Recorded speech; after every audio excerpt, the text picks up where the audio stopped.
Okay, so we're the Chapter 19 group, and Chapter 19 is the meanings of freedom, Black culture, and society from 1930 to 1950. It starts on page 50 if you want to read it yourself. 19.1 Black culture in a Midwest city. So in the 1930s, Black migrants made St. Louis the fifth largest city in the United States. The city was known for popular and classical music like jazz and blues. So in the 1930s, Black migrants started moving to St. Louis, and they brought their culture and music with them. This city's Black community developed institutions to nurture and advance its educational interests and cultural needs in the 1930s to 40s, despite white citizens' opposition. W.C. Handy put St. Louis on the maps as a center of unique musical innovation. His song, The St. Louis Blues, became a favorite in the Black music culture. Other artists, including Scott Joplin, Tom Turpin, Louis Armstrong, and Josephine Baker, spread the new music form to national and international audiences. This led St. Louis to go from being considered a region many people considered to be remote from the culture, especially the Black culture, to nurtured a generation of outstanding musicians. Schools, churches, labor, and media leaders created their own opportunities and venues for Black children interested in classical music. Black newspapers published recitals and concerts. Black schools at the elementary and college levels supported classical music. Education, like Lincoln University in Jefferson City, which was founded in 1866 as a school created by and for Black Civil War veterans and their families, and Sumner High School, which was founded in 1875 as the first secondary school for Black people west of Mississippi. So this kind of just shows how the community went all together and decided to, help. One of the famous quotes that can be seen is from Kenneth Phillips, who is a director of the Legend Singers, a Black professional chorus that appeared with the St. Louis Symphony. Yeah.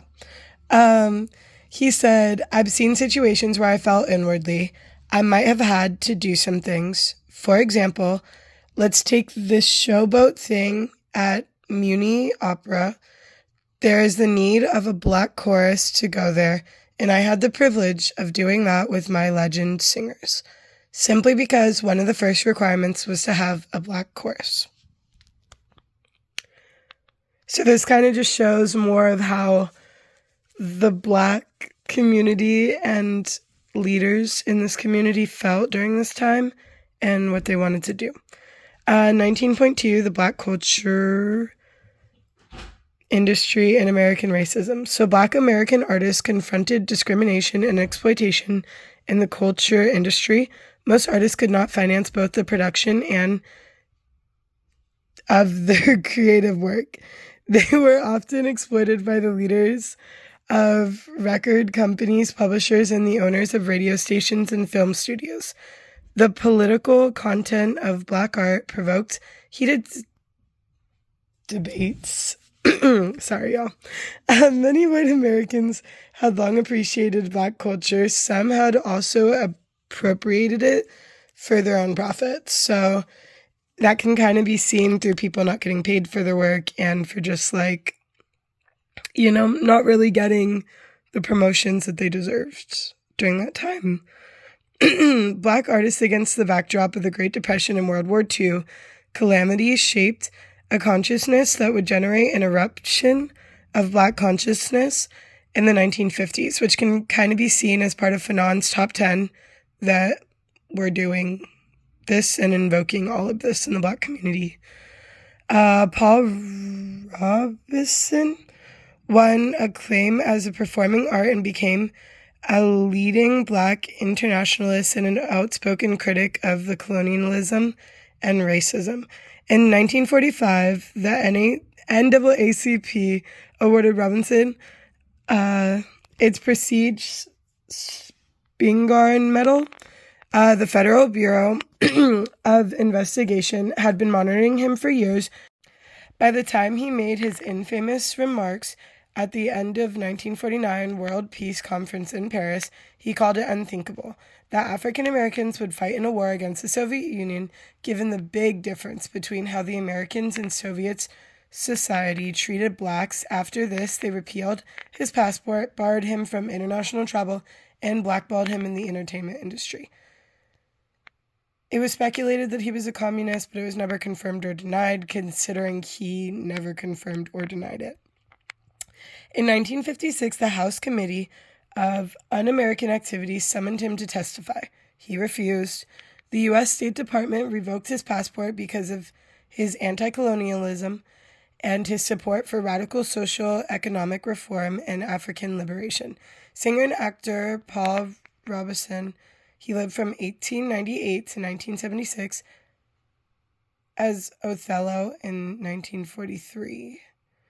A man of astonishing magnetism and creative power, became, in 1943, the first black actor to play Othello in the United States.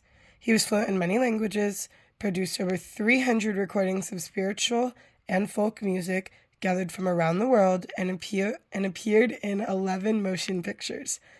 Black music, the visual and performing arts, literature, and oratory serve both a political function and an aesthetic purpose.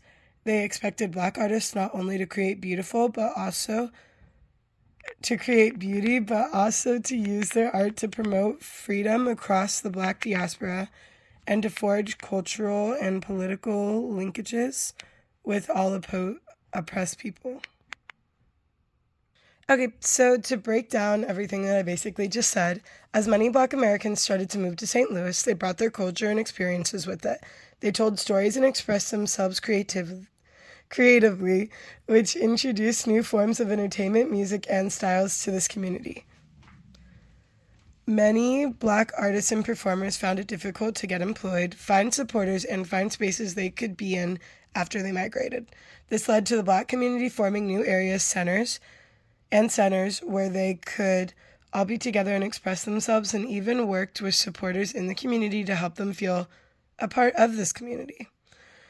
To relate this back to the discussion that we had about how a lot of colleges have like black resource centers, clubs, and spaces specifically for black people, but also anyone that could be wanting to be there.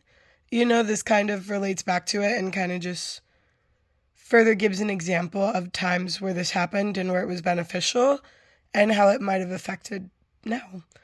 And then there were many influential black figures that often spoke out that ended up being silenced by the government during this time as well. So, yeah, there was a lot of opposition and a lot of black people that didn't agree with how things were being taken and ran, but they never really... Some were silenced and others didn't speak out because they knew they would be silenced in theory. So, yeah. Black music culture from swing to bebop. During the Great Depression, black artists, specifically musicians, used their creativity as an emotional and intellectual outlet. Not only was producing music a form of self-expression, but also a resistance against systematic oppression. Although black musicians were constantly trying to perfect their music for a white-dominated audience, jazz music gained much popularity in Harlem, New York City, during the Great Depression. It was stated, and quote, "In black music, we witness cultural producers developing strategies of resistance to white domination." With that being said, over time, white Americans wanted a more slower-paced form of music, and so a new form of music called bebop was born. With the rise of bebop came other forms of self-expression as well, such as fashion. Gypsy, a very popular bebop performer during this time, expressed a style of dark glasses, a goatee, pegged pants, jackets, with lapels and a beret. Another influencer of self-expression during bebop's peak era was Malcolm Little, or better known as Malcolm X, who widely represented the zoot suit. Bebop was ultimately at its peak of black music during the World War II decade. But unfortunately, after the war, bebop's musicians barely received the recognition they deserved, versus the music itself leading to financial instability, resulting in drugs, sickness, and culture for the masses, comic strips, radio, and movies. The radio. With the advancements of technology in the late 1920s and early 30s, radio and improved record making helped spread black music and ensured its survival. The musical talent amongst black Americans was so incredible, many earned higher salaries than writers, announcers, and white performers. Due to the media prioritizing musical talent versus physical appearance, the music was what gained appreciation, not the musician. This exemplifies how racial inequality limited or provided opportunities for those during the Great Depression. Black disc jockeys. In a society that rejected black American voices, black radio became a pivotal standpoint for the empowerment amongst black voices. Black radio stations promoted the careers of black musicians. The promotion of black music and businesses strengthened black American economic standpoint, which had previously been denied by America. Al Benson, an extremely influential figure during this time, attracted a large following in Bronzeville. Black artists such as bluesman Muddy Waters and gospel singer Mahalia Jackson became widely known due to Al Benson being such a successful disc jockey. The impact Al Benson had on black radio resulted in the number of black disc jockeys rising from 16 in 1946 to over 500 by 1955. The resilience of black Americans represents the bigger picture of systematic racism that was fought for the economic survival of black artists and their creations. The comics. During the Great Depression, comics and newspapers displayed the values and ideals of black people, often using light humor. Through tone, intent, and sympathy versus derisive laughter, comic creators were able to both educate and entertain. In the 1930s, a cartoonist named Branford had a strip called The Jones Family about a young boy in search for the good life. Good life meaning money, success, love, and a happy marriage, while constantly facing real-life obstacles of oppression with his family and girlfriend by his side. This comic strip gained such popularity due to its stories representing a relatable reality amongst black middle-class Americans still facing poverty, crime, and racial oppression. Although the Jones Family was targeted towards a middle-class audience, it did face some controversy as well. Controversy that these comics may have presented an image of promoting an unattainable lifestyle. Destination Freedom. Destination Freedom was a platform created by black writers and actors from Chicago that touched upon African American politics, culture, and history for northern urban audiences. The radio station promoted societal recognition upon black lives and educated listeners on cultural and historical narratives while highlighting contributions made by the black community. Movies and films. During the late 1800s to early 1900s, Oscar Micheaux created films for the black audience. White Hollywood during this time often ignored or insulted black people. However, Micheaux rejected this stereotype and portrayed black men and women as educated, cultured, and prosperous. Although racism may have not always been directly presented in films, the lack of representation of black actors, history, culture, etc.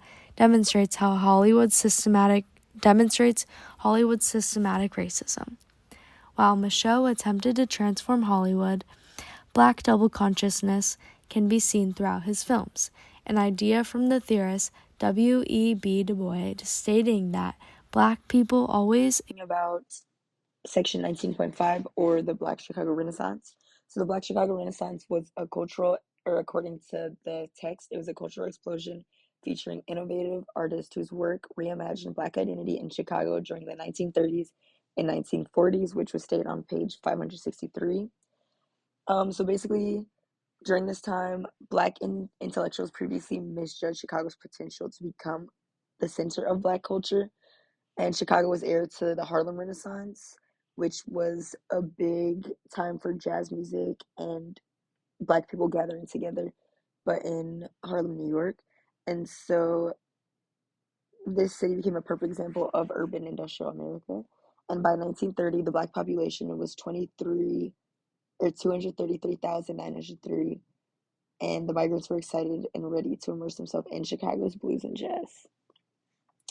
Music was the main source of inspiration for Black cultural movements in America, and this cultural form of creativity played a powerful role in raising awareness, and it fueled anger about poor living conditions and economic exploitation in various parts of the country. Although Chicago did not replace New York as the major location for aspiring jazz musicians, like I mentioned earlier, like in Harlem or during the Harlem Renaissance, it was a place many people went to prove that they had what it took to make a name for themselves. So many aspiring artists would go there and try to perform to get people to approve of them, I guess. And then I included two pictures on the side that represented, or like that portrayed, what time during this Black Chicago Renaissance looked like. And then I'll also be talking about 19.6, or Black visual art. So a big key term, or I guess like topic that was mentioned in this section, was social realist art, which the definition they provided was strove to fuse propaganda, both left and right wing, to art to make it socially and politically relevant, which was stated on page 570. Um, some Chicago artists that made or belong to this style include Charles White, Elizabeth Catlett, and Elzier Corter, and then Harlem's Jacob Lawrence, which he was from Harlem, not necessarily from Chicago. But as the Depression continued during this time, Black artists became even more committed to portraying the struggles caused by capitalism. And there were many projects that went on at this time to help fuel Black artists to put their work out there and show, I guess, this social realist style of art more. And so the one, or for example, there was a project called the Federal Arts Project that sponsored the creation of murals that depicted American ideals in public buildings such as post offices and schools. So kind of just again what I said, to like put the art out there.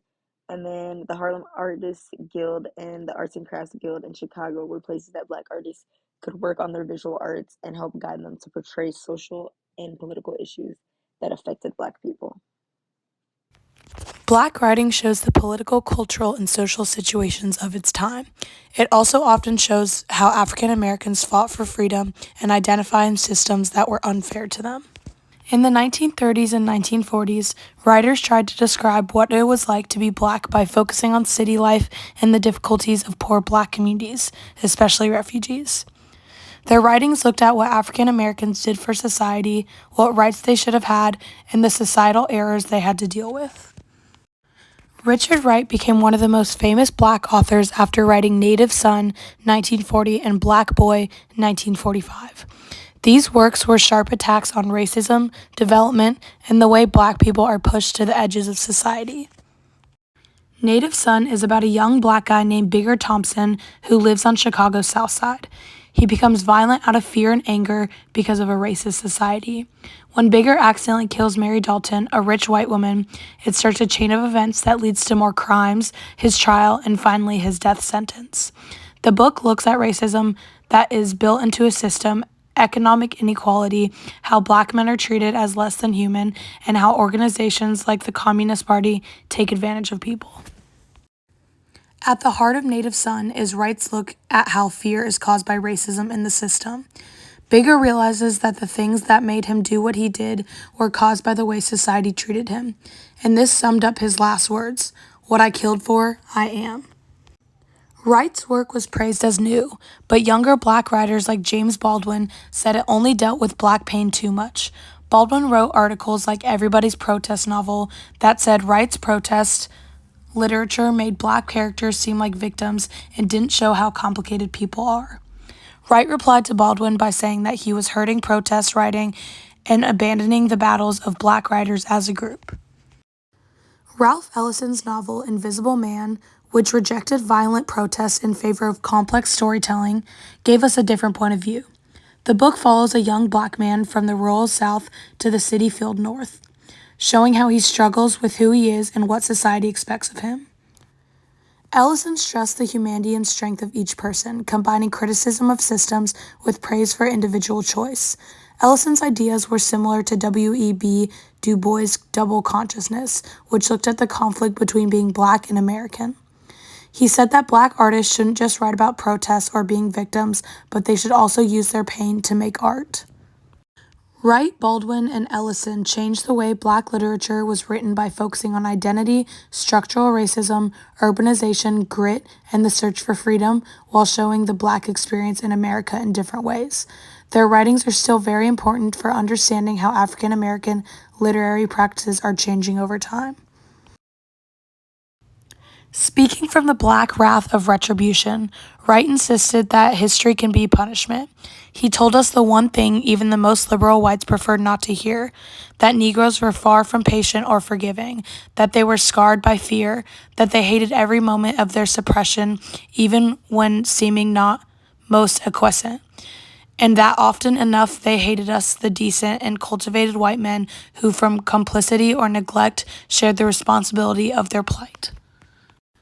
The emotional and psychological impacts of institutional racism are examined to contradict the concept that African Americans passively endure it. Wright depicted African Americans' anger, anxiety, and resentment, which white audiences, particularly liberals, rejected. Wright's History Can Be Punishment reveals how slavery, segregation, and systematic injustice affected generations of African Americans. Long-term prejudice and dehumanization may cause hostility and resentment even in acquiescence. This approach humanizes Black Americans by exposing their complex sentiments and critiques white Americans, especially progressive or decent, for inaction or injustice. Black literature, like Black art, has been assessed in terms of what it reveals about social, cultural, and political landscape at a given historical moment. The most distinguishing feature of Black literature may be the way that Black writers have attempted to create spaces of freedom in their work to liberate place, a trait that also marks Black religious culture and folk cultural practices such as storytelling. This quotation emphasizes the dual function of Black literature as a vehicle for emancipation and a mirror of societal, political, and historical truths. In creating spaces of freedom, Black authors show their humanity, fight against injustice, and keep cultural traditions alive via storytelling and religion. In line with the chapter's emphasis on the transformational impact and cultural importance of Black literature, it highlights the twin purpose as a resistance tool and as a way to maintain community, identity, and resilience. African Americans in sports. African American athletes showcased human potential when racism did not constrain them. Their achievements became symbols of pride and hope despite persistent racial discrimination. Jesse Owens was the first Olympian to win 4 gold medals, shattering Nazi myths of racial superiority.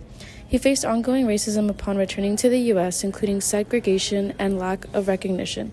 Joe Louis was the world heavyweight boxing champion from 1937 through 1949. It was a symbolic victory over Nazi Germany by defeating Max Schmeling in 1938. Jesse Owens and Joe Louis became great symbols of resistance against racism and fascism through their athletic achievements. Jackie Robinson was the first Black player in Major League Baseball. He played for the Brooklyn Dodgers. He endured hostility with resilience, won Rookie of the Year, and advanced racial integration in sports. Larry Dolby was the first Black player in the American League who played for the Cleveland Indians. His contributions of African American athletes influenced societal progress and inspired future generations. Despite the achievements, Black athletes faced systematic racism, exclusion, and segregation. African American participation and success in sports pushed boundaries, questioning the social structures of race and class. Black religious culture. A pluralistic collection of Black-controlled denominations which included African Methodist Episcopal Church, National Baptist Convention, and the Church of God in Christ. This promoted freedom, justice, equality, and African heritage. It supported urban migrants transitioning to industrial work. It also inspired urban gospel music through influences from blues and jazz. The Black religious culture inspired the gospel music, but also provided economic support and spiritual empowerment. It offered free meals, housing, known as heavens, and jobs to followers. It also advocated against racial prejudice and economic inequality. Founded the New Day Journal in 1937 to spread teachings as well. Also protested social injustice, including lobbying for a federal anti-lynching law. The movement reflected the Protestant ethic: work hard, live healthily, and avoid vice. It also helped Black communities pool resources and build a sense of identity. Black religious culture also fostered political engagement and social activism. The Black church historically served as a cornerstone for African American survival and resistance, evolving from the invisible institution of slavery to a visible force during urban migration. It helped Southern agricultural workers transition to urban industrial life by providing spiritual, social, and economic support.